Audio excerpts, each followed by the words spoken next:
Only 14 mountains on Earth rise above 8,000 meters, all concentrated within the Himalayan and Karakoram ranges. All 9 peaks in this ranking exceed that threshold, from 8,027 meter Shishapangma to 8,848.86 meter Everest. On K2 in 2008, a chain of accidents around the bottleneck killed 11 climbers.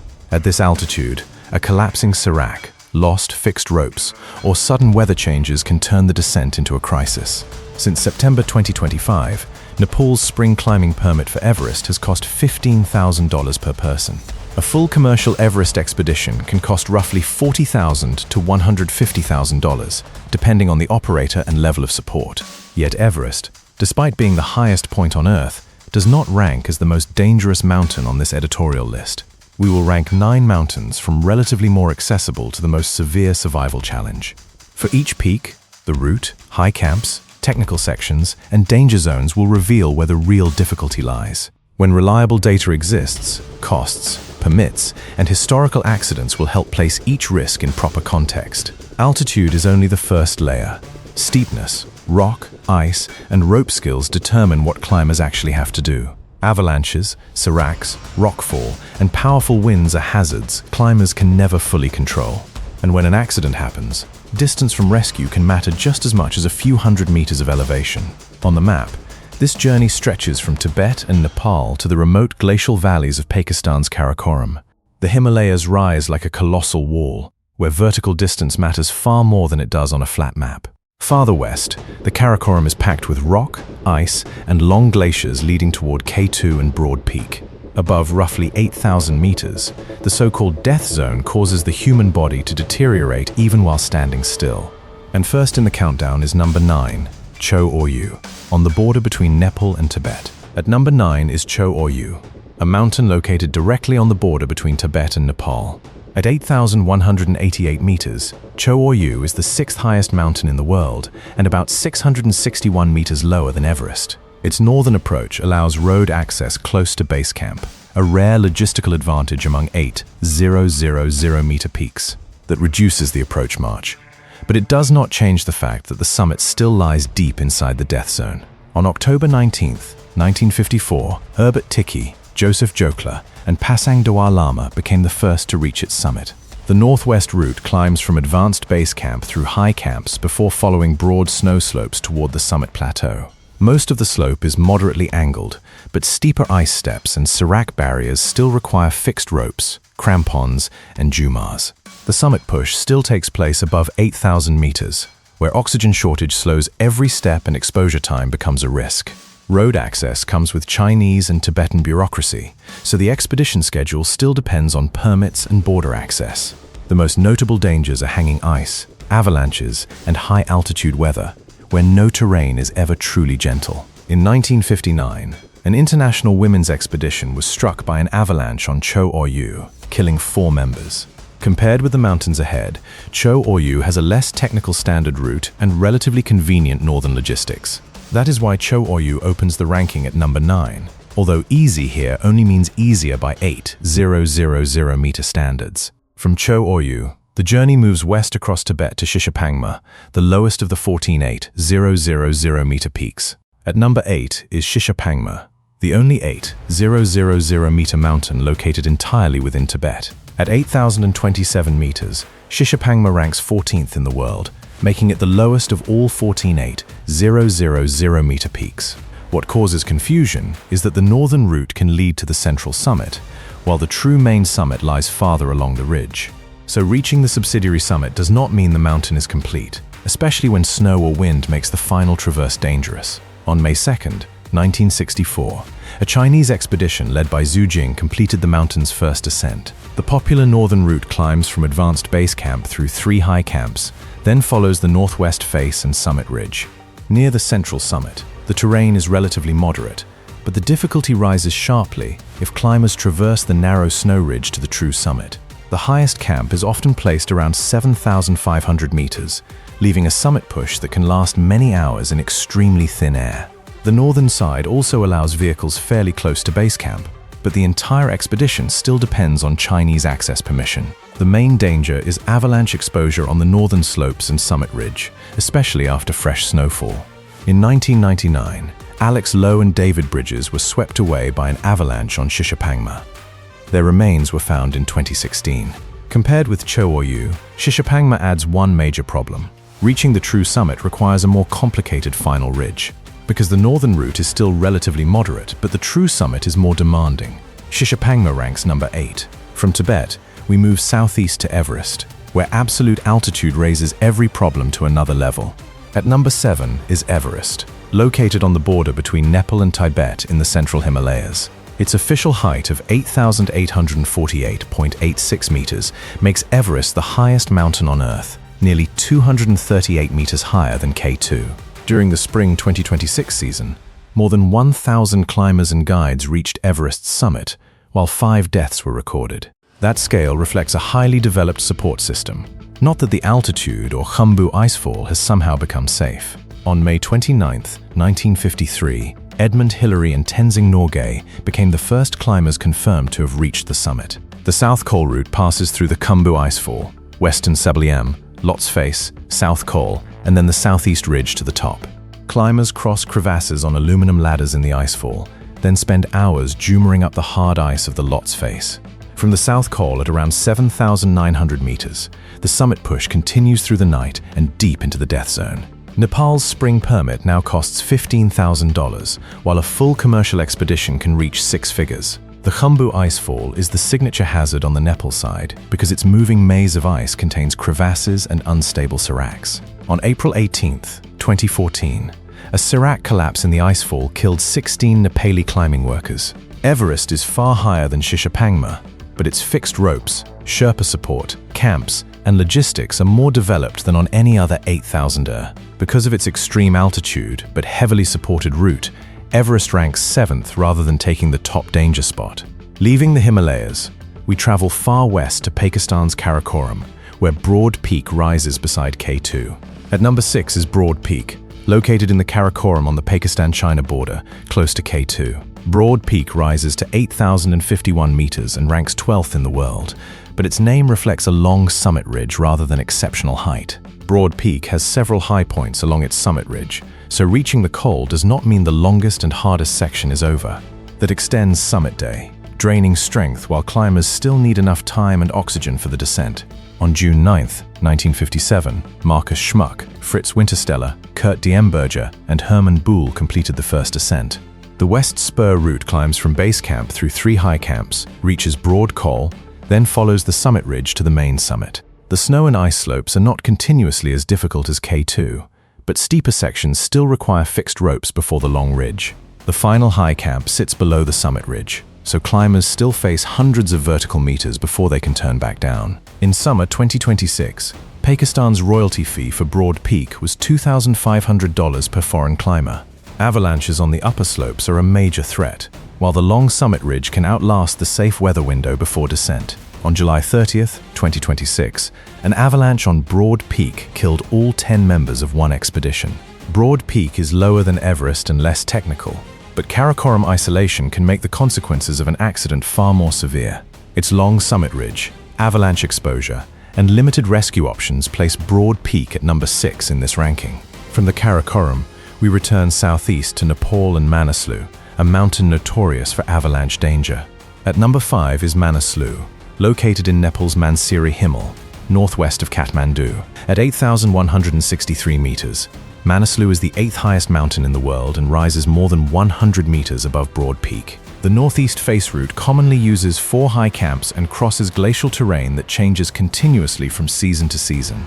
Because the glacier keeps moving, fixed lines from one season can never be treated as a safe map for the next. On May 9, 1956, Toshio Imanishi and Jalzen Norbu reached the summit with the Japanese expedition led by Yuko Maki. The northeast face route climbs from base camp through Camps I to IV before crossing the final snow slopes toward the summit ridge.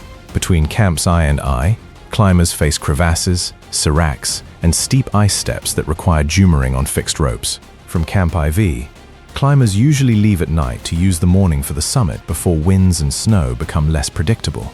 Under Nepal's current fee schedule, Manaslu's autumn royalty is $3,000 per climber during its most popular season. Manaslu's defining danger is avalanche exposure on the northeast face, where camps and climbing sections sit beneath loaded slopes. In September 2012, an avalanche struck Camp IE and killed at least 11 climbers. Broad Peak tests climbers with a long ridge.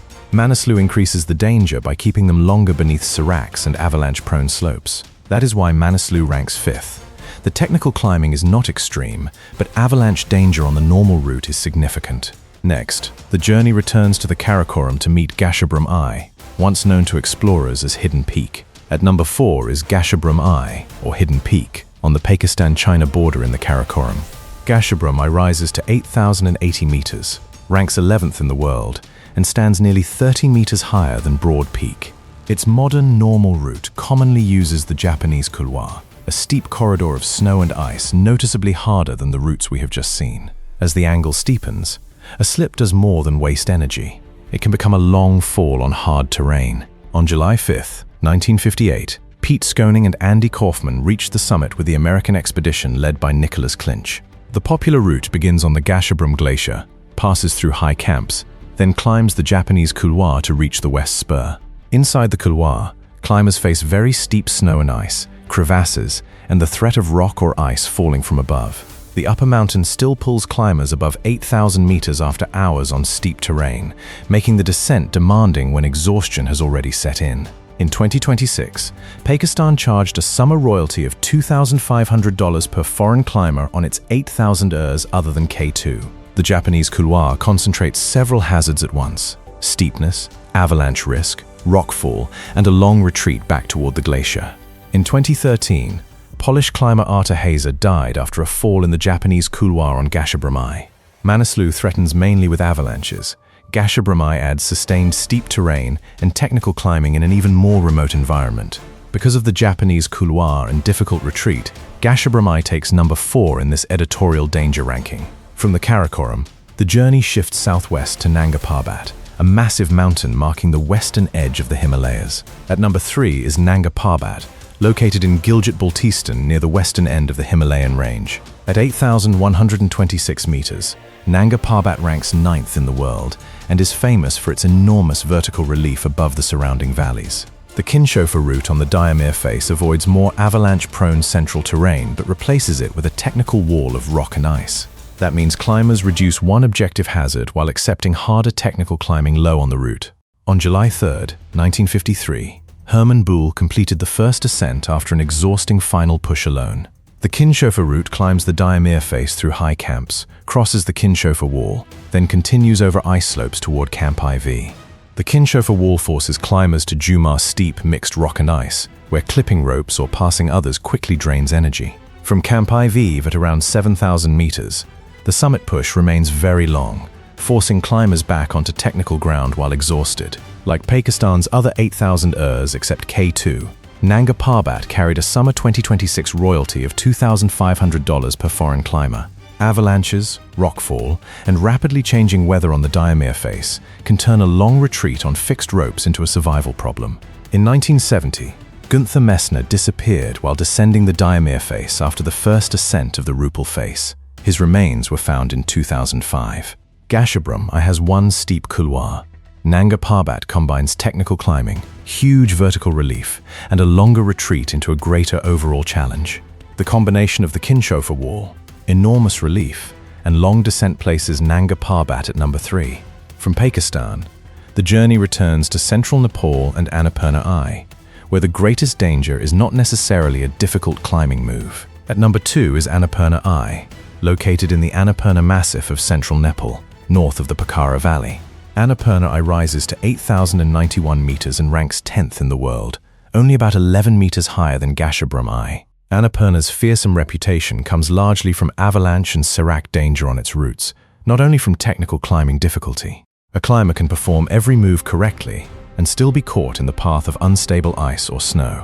On June 3, 1950, Maurice Herzog and Louis Lachenal reached the summit, completing the first ascent of any 8,000-meter peak. Modern expeditions usually approach the north face, establish a chain of high camps, and choose route variations based on that season's snow and ice. Across these variations, climbers handle ice, snow, and mixed terrain, but route choice is often dictated by the seracs overhead. The summit push still takes climbers deep into the death zone. but Annapurna also forces them back through exposed terrain on descent. Under Nepal's current fee schedule, the spring royalty for an 8,000 such as Annapurna Eye is $3,000 per climber. Especially between the middle camps, zones beneath large seracs can become avalanche corridors that climbers try to cross quickly. In 1970, Ian Clow was killed by falling serac ice while the British expedition descended after the first ascent of the South Face. Nanga Parbat demands more active technical climbing. Annapurna keeps climbers exposed longer to hazards that skill cannot eliminate. Because avalanches and seracs dominate the normal route so strongly, Annapurna Eye takes the number 2 position. Finally, we leave Nepal and return to the Karakoram, where K2 combines altitude, technical climbing, and objective danger on the same route. At number 1 is K2, rising on the Pakistan-China border in the remote Karakoram. At 8,611 meters, K2 is the second highest mountain on Earth, surpassed only by Everest in absolute elevation. Unlike Everest, K2's normal route still forces climbers to deal continuously with rock, ice, and mixed terrain from low altitude to very high on the mountain. That means fatigue accumulates before the death zone, while the most dangerous sections of the route still lie above. On July 31st, 1954, Achille Compagnoni and Lino Lacedelli reached the summit with the Italian expedition led by Ardito Desio. The Abruzzi spur passes House's Chimney, the Black Pyramid, the Shoulder, and finally the bottleneck beneath the summit serac. House's Chimney and the Black Pyramid require climbers to handle rock and ice with crampons, jumars, and fixed ropes on very steep terrain. After the Shoulder, climbers move above 8,000 meters toward the bottleneck, so the route's most dangerous section arrives when the body is already exhausted. In summer 2026, Pakistan's royalty for K2 was $3,500 per foreign climber, the highest among these Pakistani peaks. The bottleneck is the route's most feared point, a steep couloir directly beneath a huge serac that climbers must traverse below. During the 2008 disaster, a serac collapse at the bottleneck destroyed fixed ropes and contributed to the chain of events that killed 11 people. Annapurna stands out for objective danger. K2 combines that danger with sustained technical climbing, greater altitude, and a more complicated retreat. Because of its technical difficulty, the bottleneck, Karakoram weather, and limited rescue options, K2 ranks number 1 on this editorial list. From Cho Oyu to K2, these 9 positions show that danger does not rise with one number, but with the way multiple risks overlap. On the final map, the 9 peaks stretch from Tibet and Nepal to Pakistan, yet all belong to the same extreme mountain world of Asia. Altitude, technical difficulty, avalanches, seracs, weather, and isolation become truly dangerous when they begin to combine. Everest proves that the highest mountain is not necessarily the most dangerous, because route design and support can change the entire equation. Among these 9 mountains, which one would you choose to attempt, and which one should only be admired from a distance? If you want more journeys like this, subscribe to the channel and keep exploring the next limits with us. On K2, human ambition can climb extraordinarily high, but nature still decides where the final limit lies.